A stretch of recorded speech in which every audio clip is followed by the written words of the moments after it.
Hello दोस्तों, एक बार फिर से आप सभी का मैं बहुत बहुत स्वागत करता हूं। ऐसा लगता है जैसे टीवी मीडिया अखबार ने बसपा सुप्रीमो के नाम की सुपारी ले ली है। ऐसा लगता है कि जो मीडिया है, अखबार है, उनके नाम को अब खराब करने पर तुला हुआ है। जी हाँ, और इसको लेकर बसपा सुप्रीमो ने भी एक बड़ा बयान दिया है। वो बयान भी मैं आपको दिखाऊंगा, लेकिन दोस्तों सबसे पहले बात करना जरूरी यह है कि आखिर वाकया क्या है। देखिए, बीएसपी सुप्रीमो ने अभी तक किसी के साथ गठबंधन नहीं किया है। कहा जा रहा है कि 2024 के चुनाव में बसपा सुप्रीमो अकेले ही चुनाव लड़ेंगी।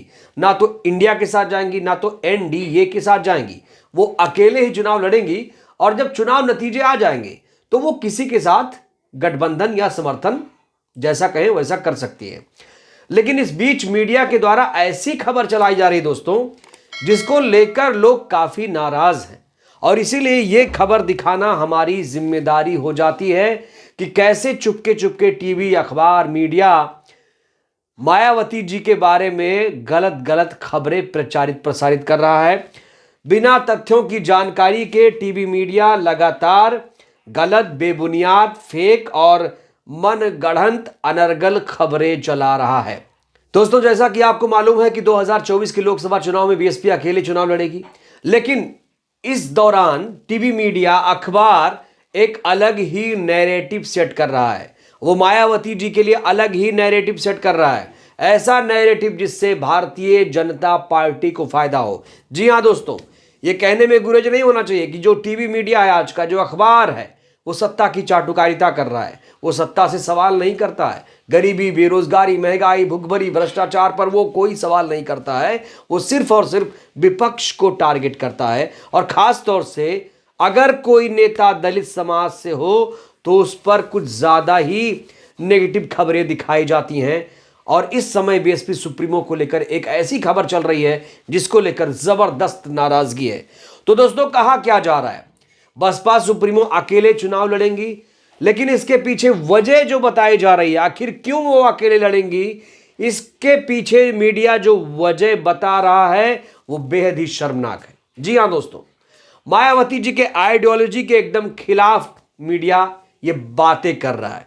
तीन बड़ी बातें दोस्तों, मीडिया ने तीन बड़े कारण जो दिए हैं वो पचने वाला नहीं है, किसी के गले उतरने वाला नहीं है कि बीएसपी सुप्रीमो अकेले इसलिए चुनाव लड़ रही है। तो तीन बड़े कारण मीडिया के द्वारा जो दिए जा रहे हैं दोस्तों, वो मैं आपको बताता हूं। मायावती जी अकेले इसलिए चुनाव लड़ रही हैं जिससे, ध्यान से सुनिएगा, जिससे इंडिया गठबंधन को नुकसान हो। यह टीवी, अखबार के द्वारा प्रसारित किया जा रहा है और हर कोई इस खबर को पकड़ नहीं पाएगा। लेकिन हमारी नजर पड़ी, लोग इस पर काफी भड़के हुए हैं, तो हमने सोचा क्यों ना इस खबर को आपके साथ भी शेयर किया जाए, साझा किया जाए। दोस्तों, बीएसपी सुप्रीमो के अकेले चुनाव लड़ने के पीछे दूसरा बड़ा कारण जानते हैं? दूसरा बड़ा कारण यह है कि 2024 के बाद बीएसपी बीजेपी के साथ गठबंधन कर सकती है। एक अलग ही नैरेटिव, एक तरफ कहा जा रहा है कि वो इंडिया गठबंधन को नुकसान पहुंचाना चाहती हैं, दूसरी तरफ कहा जा रहा है 2024 चुनाव के बाद वो बीजेपी के साथ गठबंधन कर सकती हैं। और तीसरी बड़ी बात सुनेंगे तो आप अपने दांतों तले उंगली दबा लेंगे।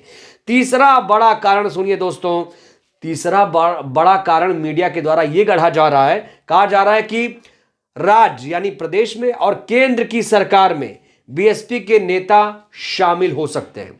कुल मिलाकर टीवी मीडिया ये मान चुका है कि 2024 में मोदी की सरकार बनेगी। आपको मैंने टीवी मीडिया के सर्वेज भी दिखाए थे।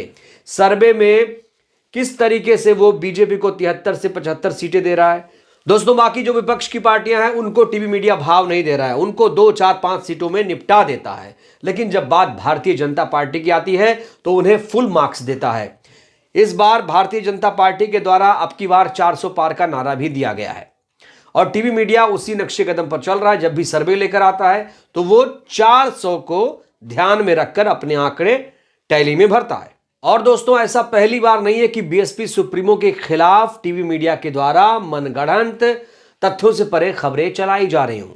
इससे पहले भी मैं आपको याद दिलाना चाहता हूं कि न्यूज 18 यूपी के चैनल में व्यक्ति विशेष का कार्यक्रम चलाया गया और मायावती जी के नाम को गलत तरीके से प्रचारित प्रसारित किया गया और बीएसपी सुप्रीमो के नाम के साथ खिलवाड़ किया गया, गैर जिम्मेदाराना तरीके से रिपोर्टिंग की गई।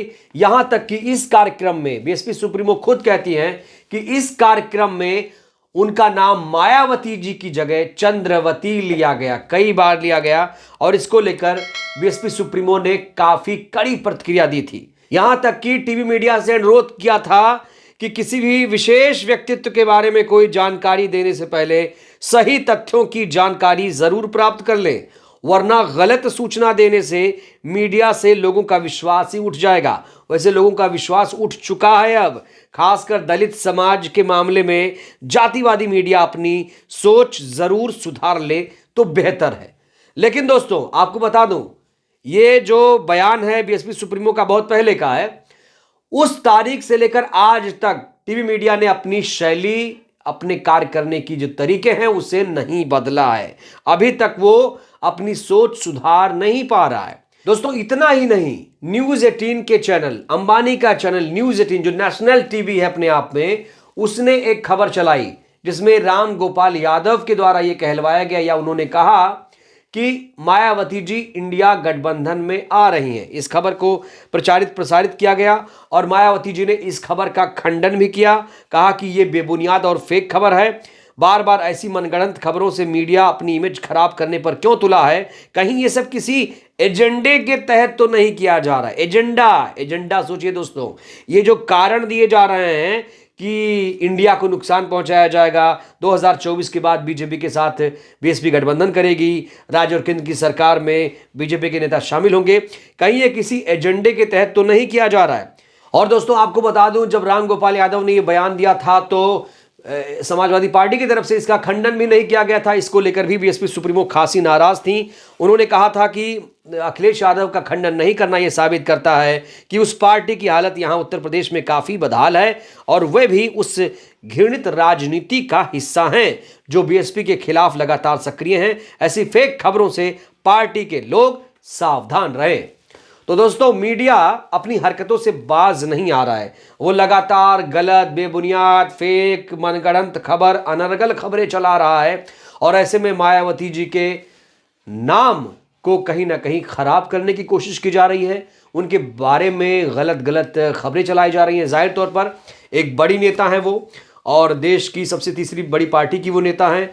उनकी पार्टी राष्ट्रीय पार्टी है और उनका अच्छा खासा अपना जनाधार है, देश के अलग अलग राज्यों में जनाधार है। अगर इस तरह की खबरें चलाई जाएंगी कि मायावती जी गठबंधन में इसलिए नहीं आ रही हैं कि वो इंडिया गठबंधन को नुकसान पहुंचाना चाहती हैं, तो इससे गलत मैसेज जाएगा और इसका फायदा भारतीय जनता पार्टी उठा लेगी। जी हां दोस्तों, और शायद इसी एजेंडे के तहत टीवी मीडिया ये कर रहा है और इसीलिए लोग भड़के हुए हैं। टीवी मीडिया जो तर्क दे रहा है, 3 बड़े तर्क कि इसलिए अकेले चुनाव लड़ रही हैं, ये दोस्तों बेबुनियाद है, फर्जी है। मुझे लगता है कि बीएसपी के नेताओं को भी इस पर संज्ञान लेना चाहिए और चेतावनी तो कई बार दी गई, लेकिन मुझे लगता है मानहानि का भी केस होना चाहिए। एक व्यक्तित्व के खिलाफ अगर ऐसी प्रोपेगेंडा चलाया जाएगा, ऐसी खबरें लगातार चलाई जाएंगी, तो किसी व्यक्ति विशेष की छवि भी, मायावती जी की जो छवि है वो भी खराब हो सकती है। तो इसमें पार्टी का भी नुकसान हो रहा है।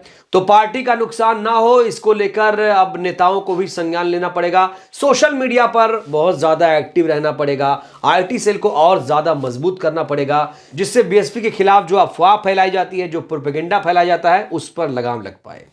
तो दोस्तों इस वीडियो में फिलहाल के लिए इतना ही। मेरा आपसे एक सीधा सा सवाल है, क्या आप अभी भी टीवी मीडिया देखते हैं, अखबार पढ़ते हैं?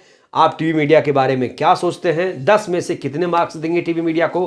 क्या टीवी मीडिया सही तरीके से पत्रकारिता कर पा रहा है? क्या वाकई वो लोकतंत्र का चौथा मजबूत स्तंभ बन पाया है या बनेगा? इसको लेकर अपनी प्रतिक्रिया आप लोग जरूर दीजिए। वीडियो को ज्यादा से ज्यादा लाइक करिए, चैनल को सब्सक्राइब करिए, सहयोग करिए, वीडियो को जन जन तक पहुंचाइए, जिससे देश की जनता जागरूक हो। बहुत बहुत धन्यवाद, शुक्रिया। जय भारत, जय संविधान।